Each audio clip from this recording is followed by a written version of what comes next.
Welcome back to బొమ్మ చూపిస్తా YouTube channel.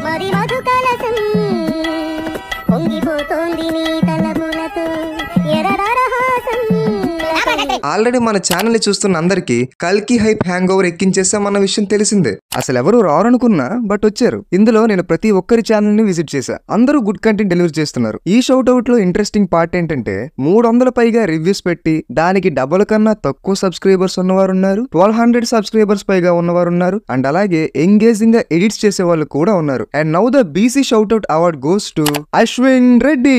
Okay, ఈలోపు మన ఛానల్లో డైరెక్టర్ డీకోడింగ్ చేస్తున్నాం. చేసేసాగా, వీడియో కూడా వచ్చేసిందిగా ఇప్పుడు. ఓకే, అందులోనూ డైరెక్టర్స్ గురించి మా యొక్క పర్సెప్షన్ చెప్పాలనుకుంటున్నా. అండ్ ఈ సిరీస్ లో మనం ఇవాళ మాట్లాడుకోబోయే డైరెక్టర్ ఆర్జీవి. అండ్ ఇవాళ ఎందుకంటే ఆయన బర్త్డే ఏప్రిల్ 7, 1962 ఉందమ్మా. అంటే అది జనరల్ గా ఆర్జీవి గారికి బర్త్డేస్ అంటే ఇష్టం ఉండదు కదా అని అందుకే ఇప్పుడు చేస్తున్నా.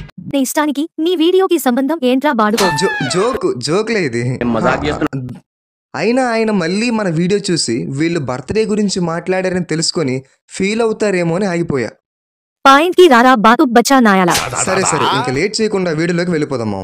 ఆర్జీవి గారు అనగానే నాకు కొన్ని పాయింట్స్ స్ట్రైక్ అయ్యాయి. ఆయన ఫిల్మ్ మేకింగ్ లో ఉన్న యూనిక్నెస్, ఆయన తీసుకున్న plot point, straight to the ఒరిజినాలిటీగా ఉండే టేకింగ్, అండ్ ఆయన యొక్క ఇండివిజువాలిటీ ఫిల్మ్ మేకింగ్ గురించి నాకు అనిపించిన కొన్ని పాయింట్స్ ఇప్పుడు డిస్కస్ చేసుకుందాం. అండ్ అందులో ఫస్ట్ది జోనర్స్.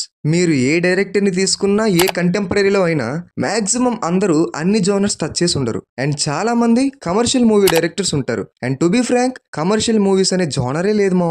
అండ్ ఆ మూవీస్ తీసే డైరెక్టర్స్ ఎవరిని తీసుకున్నా మాక్సిమం వాళ్ళ మూవీస్ అన్ని ఒకే జోనర్ లో ఉంటాయి. Like love stories or action films, ఇవే ఎక్కువ కన్ఫైన్ అవుతారు. But on observation, Indian film ఇండస్ట్రీలో అన్ని జోనర్స్ ని టచ్ చేసిన అతి తక్కువ మంది డైరెక్టర్స్ లో ఆర్జీవి గారు కూడా ఒకరు. యాక్షన్ ఫిల్మ్ లైక్ శివ, ఇది కామెడీ, ఇది ఫ్యాక్షన్,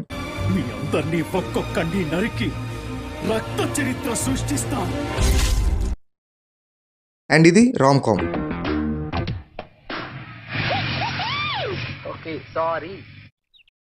సారీ ముత్యాలు, కొన్ని చూపించకూడదు, కొన్ని వినిపించకూడదు, సెన్సార్ సభలో ఊరుకోవు. ఇది పొలిటికల్. అంటే ఆల్రెడీ ఒకరు చెప్పారు, ఆ తర్వాత పావుగంట సారీ చెప్తూ వీడియో కూడా చేశారనుకోండి. నమ్మలేకపోతున్నా కానీ డివోషనల్ కూడా చేశారు ఈయన. Satirical comedy like KSD Appalaraju, ఒక gangster underworld movies like Satya and Company, and ఒక best thriller like Kaun movie. And ఈ సీన్ ఎంతమంది గుర్తుందో కామెంట్ చేయండి, చూడకపోతే చూసేయండి. And number 2, actors performances. RGV గారి మూవీస్ లో యాక్టర్ పెర్ఫార్మెన్సెస్ చాలా న్యాచురల్ గా ఉంటాయి. డోర్ దిగనే ఎదుర్కొంటూ ఉంటాడు. శివ అంటే నువ్వే, చిన్న కుర్రాడువయ్యా. అరే శివ అంటే నువ్వా? బాగా చిన్న కుర్రాడివి.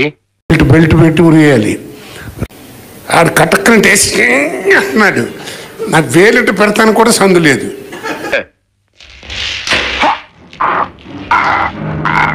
ఆయన గ్రేట్ యాక్టర్ అండి రఘువర్ను. ఈ వెనకాల వాడి వేలింటి అడ్డం పెట్టాడు. ఫర్ ఎగ్జాంపుల్, యాక్టర్ జేడి చక్రవర్తి గారిని తీసుకుందాం. ఈయన ఆర్జీవి మూవీస్ లైక్ శివ, అనగనగా ఒకరోజు, సత్య అండ్ దెయ్యం, అండ్ ఈ 4 మూవీస్ లో ఏ ఒక్కటి కూడా ఇంకో దానిలో ఉండదు. నాకు తెలిసి ఇది ఒక బెస్ట్ ఎగ్జాంపుల్ అని చెప్పొచ్చు. And number 3, stories. కథ ఇప్పుడు హైదరాబాద్ నగర శివారులో ఒక కొండ ఉంది. ఆ కొండ మీద ఒక మర్రి చెట్టు ఉంది. ఆ మర్రి చెట్టు ఒక త్వరలో కథ ఉంటుంది. అక్కడ నుంచి తీసుకొస్తాను కథలని. అనుకుని మర్రి చెట్టు త్వర. ఎవరైనా, ఏ డైరెక్టర్ అయినా సినిమాకి కథ బలం. కథ ఎంత బాగుంటే అప్పుడే సినిమా హిట్ అవుతుందని నమ్మేవాళ్ళు. బట్ ఆర్జీవి గారు మాత్రం సినిమాకి కథ కంటే స్క్రీన్ ప్లే చాలా ఇంపార్టెంట్ అని చెప్పి ఒక స్టేట్మెంట్ కూడా ఇచ్చేశాడు. ఏంటంటే అవే కథల్ని తిరగేసి మరగేసి కలబోసి ఇంకొక కొత్త కథ లాగుతారు దాంట్లోంచి. రాత్రి సినిమాని కొంచెం ఒక 5-6 ఏళ్ళ తర్వాత భూతం తీసాను. అక్కడ రేవతి ఆకాష్ ఖురానా ఫాదర్ డాటర్ స్టోరీని ఇక్కడ husband and wife Ajay Dev Urmila చేసి అడవిరామ్ సినిమా పెద్ద హిట్ అయింది అని అందరూ తెలుసు, అందరం చూసాం. సినిమా కథ ఎవరికైనా గుర్తుందా ఇప్పుడు? We only remember that song first. ఇప్పుడు యాక్చువల్ కథ ఏంటంటే, అడవిలో ఉన్న మన దేశ సంపద అయిన గంధపు చెక్కల్ని రావు గోపాలరావు అమ్మేసుకుని ఉంటాడు. దాని మీద ఫారెస్ట్ ఆఫీస్ వెళ్తాడు. ఈ కథ రైటర్ కి రాఘవేంద్ర గారు రైటర్ సీరియస్ తీసుకుంటారు, మన దేశీ సంపదను అమ్మేస్తున్నామని. ఆడియన్స్ ఎవడైనా గంధపు అండ్ ఆర్జీవి గారి మూవీస్లో మ్యాక్సిమం ఆడియన్స్ గుర్తుండేది ఆ మూవీ సీన్స్, వాటి యొక్క ఇంపాక్ట్ తప్ప స్టోరీ కాదు. ఒక ఇంటెన్స్ సీన్, ఎదురుగా ఉన్న ఒకడు రెచ్చగొడుతూ ఉన్నాడు, మెయిన్ లీడ్ ని డిస్టర్బ్ చేస్తూ అతని దారిని ఆపేస్తూ ఉన్నాడు. అండ్ అతని తీరు మన హీరోకి అస్సలు నచ్చడం లేదు. అండ్ ఆ కోపంతో హీరో తన కోపాన్ని అణుచుకుంటున్నాడు. అండ్ ఎదురుగా ఉన్న వ్యక్తి దాడికి దిగాడు తన దగ్గర ఉన్న వెపన్తో. అప్పుడు హీరో ఎలా రియాక్ట్ అవుతాడు, తన ప్రత్యర్థిని ఎలా ఎదుర్కొంటాడు? ఇలాంటి సీన్ చెప్తున్నప్పుడు మీకేం గుర్తుకొచ్చింది? బట్ సేమ్ సిచ్యువేషన్ క్రియేట్ చేసి సైకిల్ చైన్తో హిస్టరీ క్రియేట్ చేశాడు మన ఆర్జీవి. ఇలాంటి ఎన్నో సిచ్యువేషన్స్ని తన యూనిక్ స్టైల్ అండ్ తన ఇండివిజువాలిటీని పర్ఫెక్ట్గా ప్రజెంట్ చేశాడు. అండ్ మనం ఆలోచించాల్సిన విషయం ఏంటంటే, అలాంటి ఇండివిజువాలిటీ ఉన్న డైరెక్టర్స్ ఇప్పుడు ఎంతమంది ఉన్నారు?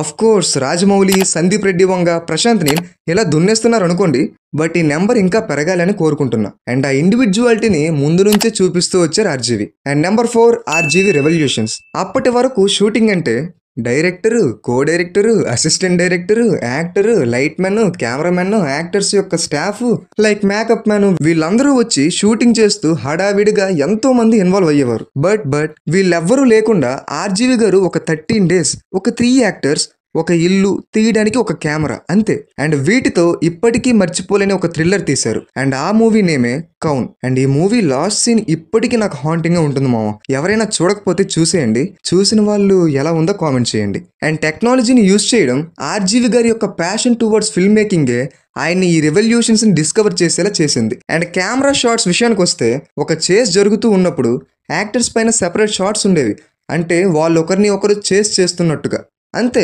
మ్యాక్సిమం ఇవే ఉండేవి. బట్ అలాంటి టైంలో ఈ కెమెరా షాట్స్ తీయడం అంటే అసలు సింప్లీ బ్రిలియంట్ అనే చెప్పాలి. ఒక మూవీ తీసేటప్పుడు కెమెరా చాలా ఇంపార్టెంట్. 2014లో చాలా మూవీస్ రిలీజ్ అయ్యాయి, బట్ వాటన్నింటిలో Ice Cream movie technically excellent అని అందరూ ఒప్పుకున్న విషయం. అండ్ ఇందులో విషయం ఏంటంటే, 35 super Arri camera nearly 1.7 crores ఈ కెమెరాతో షూట్ చేసాం. ఈ కెమెరా రెండింటితో షూట్ చేస్తే ఇది ఒక 25,000, ఇది ఒక 15,000.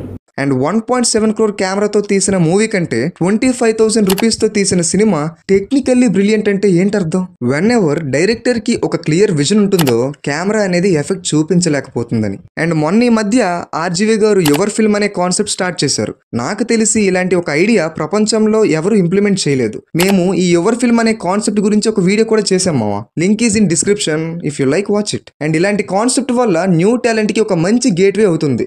ఆయన ఈ యువర్ ఫిల్మ్ కాన్సెప్ట్ ద్వారా ఇంకా చాలా మందికి అవకాశం ఇవ్వాలి అండ్ ఇంకా మంచి ఫిల్మ్స్ తీయాలని కోరుకుంటున్నా. అండ్ ఫిల్మ్ మేకర్ గా we miss that vintage of RGV as a director. And ఇది గైస్ మా ఈ డైరెక్టర్ డీకోడ్ లో వచ్చిన first video. Hope you like the video and మీకు నచ్చితే లైక్ చేయండి. అండ్ ఈ డైరెక్టర్ డీకోడ్ సిరీస్ ని కంటిన్యూ చేయమంటే కామెంట్ బాక్స్ లో #బోడి అని కామెంట్ చేయండి మా. అంటే బొమ్మ చూపిస్తా డైరెక్టర్ డీకోడ్ అని పెట్టమంటే పెడతారు. Okay, finally that's it guys. This is BC shining off. Bye.